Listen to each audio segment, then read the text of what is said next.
Bueno, 21 a 7 minutos, seguimos aquí en Entre Líneas y vamos a hablar, y lo vamos a recibir ya Alfredo Blanco, que está vía Skype con nosotros, ¿sí? Para hablar de la economía de este momento, que decíamos le está dando algo de oxígeno al gobierno nacional, especialmente el tipo de cambio, el dólar. Por allí viene el oxígeno.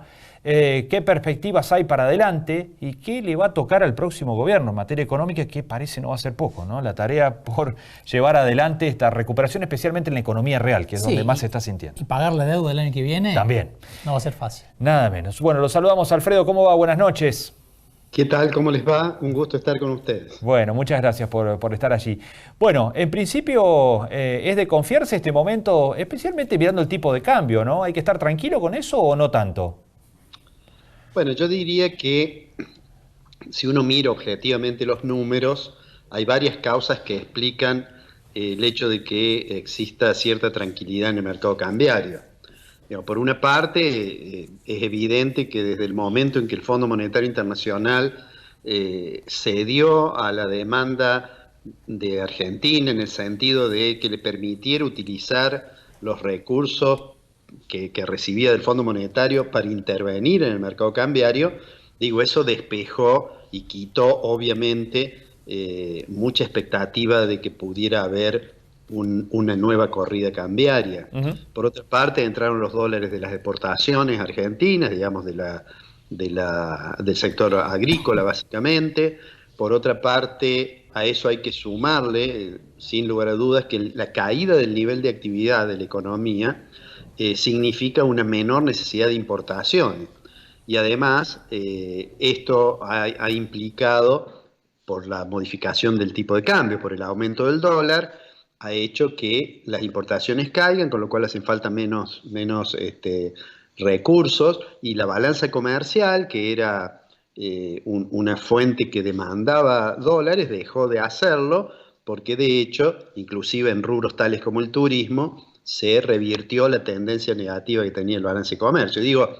Eso entre muchas otras cuestiones, a eso hay que sumarle que en el mercado internacional en realidad hay una situación de bastante tranquilidad y la expectativa, por ejemplo, de reducción de tasas de rendimiento de los bonos de los Estados Unidos hacen que haya nuevamente capitales para países emergentes. Y bueno, todo esto asociado a una tasa de interés muy elevada en términos reales hace que por el lado de la oferta y por el lado de la demanda, el mercado cambiario esté tranquilo. Eso no quiere decir que se hayan resuelto los problemas de la economía argentina.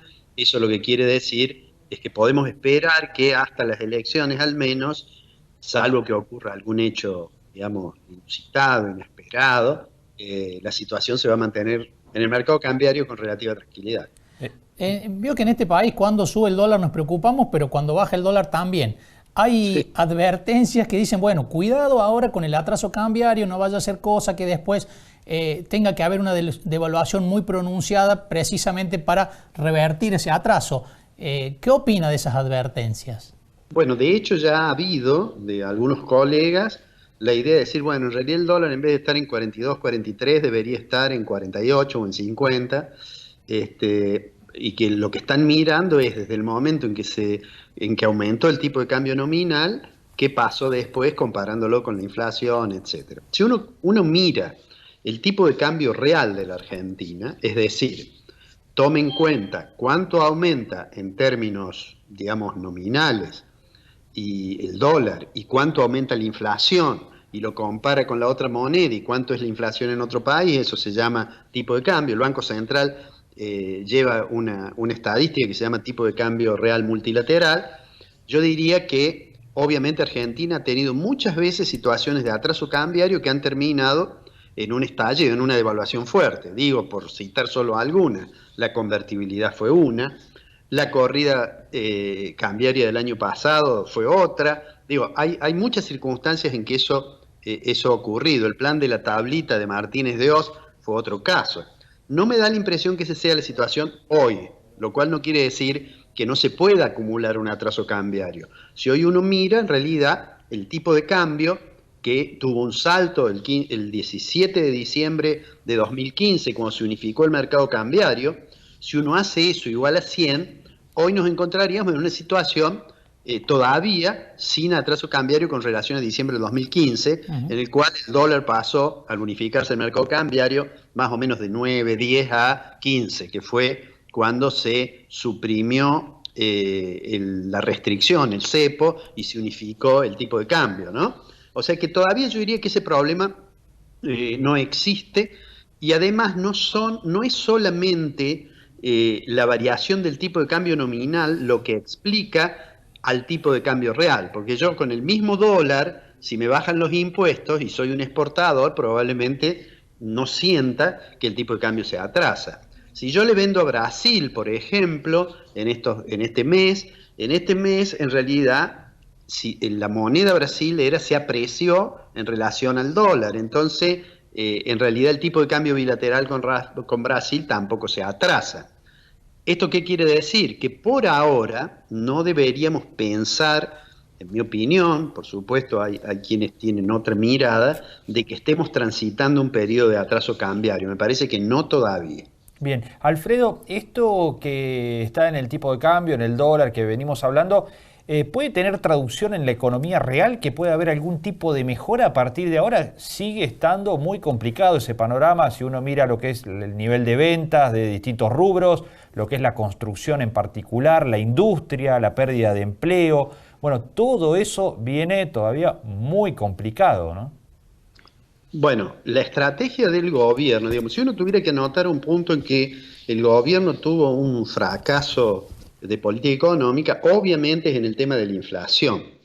El gobierno inicialmente puso un programa que se llama Programas de Metas de Inflación, en el cual el Banco Central fijaba la tasa de interés, inicialmente de las LEVAC de corto, después de los pases activos del Banco Central a 7 días, bueno, digamos, dejando de lado la cosa técnica, pone una tasa de interés y supone que con eso va a doblegar las expectativas y va a hacer bajar además el nivel de precio. Con una mirada, yo diría, un poco demasiado exclusivamente monetaria del fenómeno inflacionario y con algún grado de ingenuidad respecto de que con el programa de metas iba a funcionar bien, digamos. De hecho, el gobierno llegó a decir, bueno, lo llegó a decir el presidente, que la inflación no iba a ser un problema. La inflación en Argentina es un problema sumamente complejo.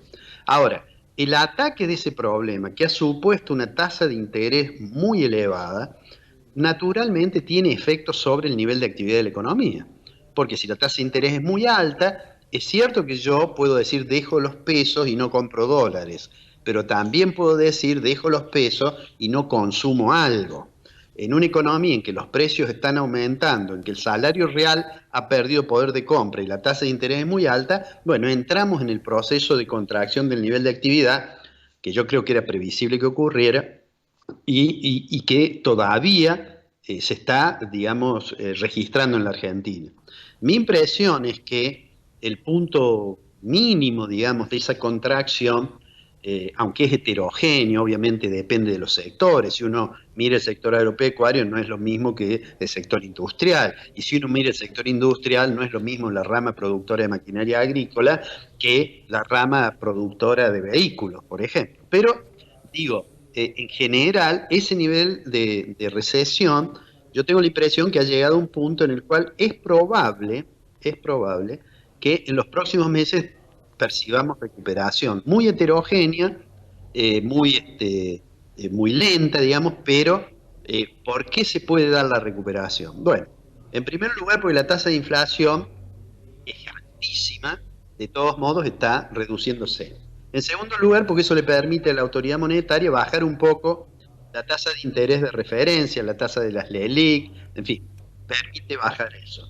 Y además porque tanto por el impacto que tiene el medio aguinaldo, como algunos ajustes que se producen como consecuencia de las convenciones colectivas y algunos que ya se van cerrando y pequeños aumentos que se van dando, más el aumento que tienen que darse a nivel previsional, por más que no se recuperen el poder de compra del pasado, de todos modos son, digamos, es nuevo poder de compra que va a ir, creo yo, básicamente a consumo.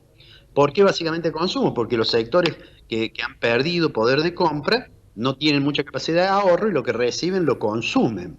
Además, el consumo es la variable más importante de la demanda agregada de la economía. Si la mayoría de la demanda agregada es el consumo. Entonces a mí me da la impresión que vamos a ver probablemente una recuperación paulatina desde un nivel de actividad que está obviamente muy contraído. Las altas tasas, Alfredo, hay que verlas o van a seguir hasta las elecciones al menos. Yo tengo la impresión que el gobierno va a ir probando, y de hecho algunas decisiones del Banco Central de las últimas semanas lo muestran, va a ir probando qué sucede con ir reduciendo gradualmente la tasa de interés. Porque el gobierno, y cualquiera sabe, que si uno piensa en una inflación, este año la inflación 2019 no va a ser menor al 38 o al 40%. ¿No? De los 12 meses de 2019. Si yo tengo una tasa que está en el 50, por decir un número, el 55, el 57, obviamente en términos reales una tasa elevadísima. Entonces el gobierno va a ir probando, a medida que vaya viendo cómo evoluciona la inflación, va a ir probando qué tanto puede ir reduciéndola. Porque este gobierno y cualquier gobierno sabe que una tasa de interés real altamente positiva atenta contra las posibilidades de recuperar el nivel de actividad, atenta contra las posibilidades de que la economía, digamos, salga de ese proceso, digamos, de contracción que ha vivido, ¿no? Alfredo Blanco, muchísimas gracias por este contacto con Entre Líneas. No, muchas gracias a ustedes. Saludos a todos allí en el piso. Bueno, un panorama completo, sí, ¿no? De la situación actual de la economía, pero también qué nos espera para los próximos meses en un año netamente electoral. Bien, 38-40 dijo de inflación. Sí. Altísima. Eso, sí, de base, de piso, sí, por lo menos. Bueno, había algunos que tenían expectativas mucho menores, ¿no? Del 30. Bueno, veremos qué va a pasar. Cerca del gobierno especialmente, ¿no? Hasta ahora los pronósticos acotados sí, fracasaron. Han fracasado, ¿no? Sí, sí. Así que, bueno, hay que ver cómo se va desarrollando el año y qué va pasando a medida que se van definiendo los resultados electorales. Así es. Vamos a la pausa, enseguida seguimos en Entre Líneas.